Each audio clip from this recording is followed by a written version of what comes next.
Assalamualaikum warahmatullahi wabarakatuh. Ah, jadi FB Live pagi ni saya nak berkongsikan tentang tajuk kebaikan meletak harga dalam copywriting. Sebab ada banyaklah orang kata nak letak harga dalam copywriting ataupun tak perlu nak letak harga dalam copywriting. Jadi insya-Allah saya akan kongsikan tips. Jadi terima kasih kepada yang masuk. Terima kasih Puan Ainun. Baiklah, salah satu kebaikan kita meletak harga dalam copywriting ialah customer sudah sedia maklum bahawa ini harganya sekian-sekian. Saya faham salah satu faktor kenapa kita tak nak letak harga dalam copywriting sebab kita nak leads yang masuk dalam handphone kita. Apabila leads masuk, baru kita bagi tahu harga, dan bila leads masuk, kita berpeluang untuk follow up mereka sampai mereka rasa nak beli. Which is tak salah pun. Dalam bisnes ni tak ada betul, tak ada salah, yang penting hasilnya. Kita yang memilih nak pilih cara yang macam mana. Cuma kebanyakan yang akan terjadinya, apabila leads banyak masuk, kemudian mereka blue tick, kita pun jadi marah, kita pun jadi macam royal lah. Apa ni, kalau tak nak tak payahlah contact. Bukan salah mereka. Sebab kita kena faham psikologi manusia apabila membeli, actually dia minat dah dengan barang tu. Dia minat dah.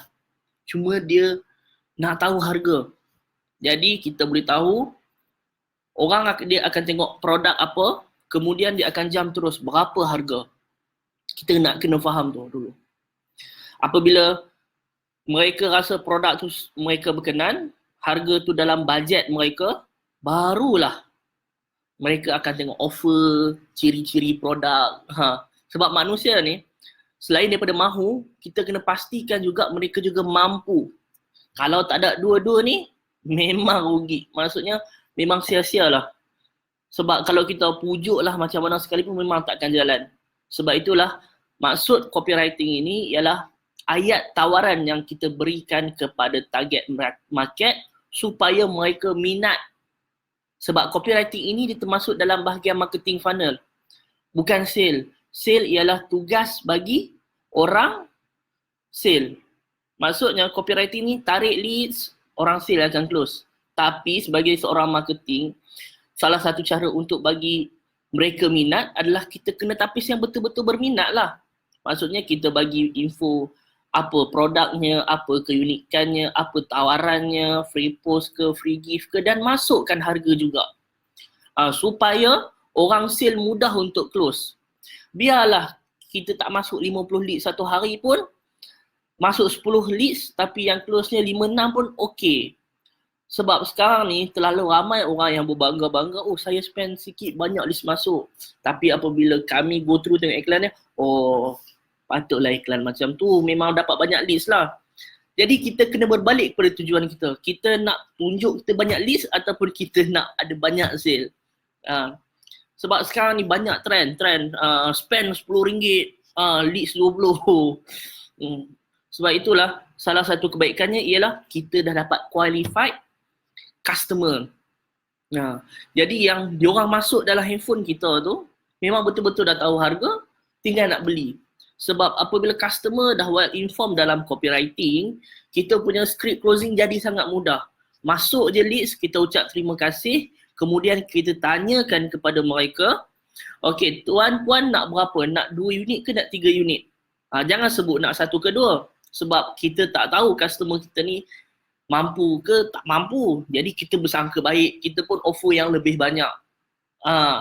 Sebab itulah kalau tuan-puan ambil masa untuk create package harga. Tuan-puan cakap kalau beli satu tambah kos post RM10. Dan bagi pula bentuk pricing table, kalau beli 3 berapa, 5 berapa, 10 berapa. Sebab kadang-kadang yang masuk tu, oh saya nak ambil 10. Tapi sebab kita tak pernah minta mereka untuk nak beli 10 tak, mereka pun beli satu lah. Jadi kita nak kena get fact to straight. Sebab itulah dalam bisnes ni, selain fungsi copywriting ini untuk push leads yang qualified, sales tugasnya ialah buat lagi banyak sale. buat banyak sales dengan bagi offer banyak. Nak 3 ke, nak 5 ke, nak 10, just ask. Sebab kita tak tahu. Kalau kita tak tanya, kita tak akan dapat. Kalau kita tanya, dia cakap bias, kita untung. Dia cakap tak nak, it's okay. At least dia aware, oh kita ada package 5, silap-silap, oh boleh jadi agent dalam pricing table ni. Alright. So, itu ialah mengenai kebaikan meletak harga dalam copywriting. Sebab kalau tak letak harga dalam copywriting, semua orang akan pening kepala. Melainkan kalau funnel tuan-puan, contoh kalau orang cakap produknya mahal, produk saya 5,000, produk saya 10,000, produk saya 100,000, saya jual kapal terbang, itu macam mana cerita dia? Kita kena ubah funnel lah. Maksud funnel di sini, instead of kita terus promote produk kita yang harganya 1,000 ke 3,000 ke 5,000 ke, mungkin kita kena hantar dia orang ke artikel review dulu. Mungkin kita kena hantar ke free consultation dulu. Mungkin kita kena hantar mereka untuk isi form dulu. Dalam isi form tu kita tanyalah berapa dia orang punya budget marketing, berapa dia orang punya budget yang sanggup spend untuk dapatkan kalau jual rumah. Kita cakap lah berapa bajet anda untuk pembinaan rumah. Mereka isi borang apa semua. Barulah dari borang tu, kita boleh call mana yang qualified lah. It's all about funnel. Kalau kita berbicarakan tentang funnel ni, it's business funnel. Dia bukan setakat sale funnel saja, bukan setakat marketing funnel saja. Marketing is we are acquiring try. Maksudnya kita nak acquire first conversion. Sales funnel adalah kita nak buat lagi banyak sales daripada orang yang sama. So, benda-benda ni tuan-puan nak kena teliti, tuan-puan kena dapatkan lagi banyak.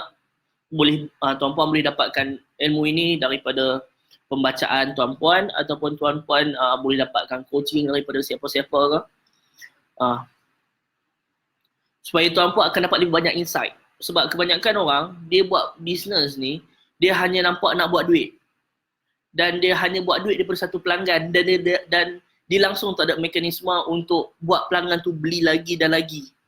Dan dia tak ada mekanisme untuk convert pelanggan yang dah beli banyak tu ataupun yang pembeli tu untuk jadi dia punya ambassador ataupun convert dia jadi agent ke apa ke. Sebab tak ada susunan flow tu.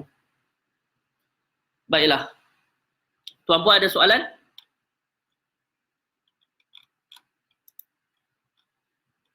Okay, kita last 10 minit cukup lah. Hari ni bangun awal, datang office awal. Kalau ada soalan boleh tanya. Saya bagi tempoh dalam 1 minit.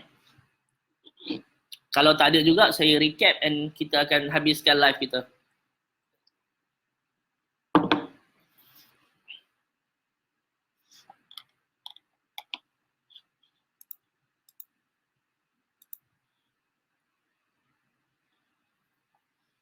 Okey, kalau tak ada soalan, saya akan recap.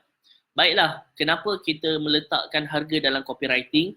Supaya leads yang masuk adalah informed leads. Maksudnya mereka dah tahu kita jual produk apa, mereka dah tahu berapa harganya dan mereka juga dah tahu kebaikan, keunikan produk kita. Jadi mudah untuk team sale kita nak close dengan offer daripada beli 1 better beli 3, daripada beli 3 better beli 5. Itu tugas mereka. Kita mudahkan urusan team sales. So, dan selain daripada itu, kalau kita tak letak harga, kita ada kebarangkalian untuk rasa macam, dia senang kata, kalau tak letak harga, kita tak tahu leads yang masuk ni macam mana. Okey ke, tak okey ke. Sebab bila kita letak harga senang, orang tu tengok tak kena bajet lah, dia tak contact. Oh kena bajet lah, contact. Sebab saya faham setengah strategi cakap, masukkan semua, tarik dia leads masuk, nanti kita follow up. Tapi, kita kena faham, kita tak nak serve dekat semua target market. Target market kita hanya untuk certain target market saja. Mungkin hanya untuk target market A yang kecil saja, entertain dia orang. Alright, so saya harap tuan-puan dapat manfaat daripada perkongsian saya, and kalau ada soalan boleh juga PM saya. InsyaAllah kalau saya tahu, saya jawab. Tak tahu, saya akan cakap tak tahu. InsyaAllah. Terima kasih. Assalamualaikum warahmatullahi wabarakatuh.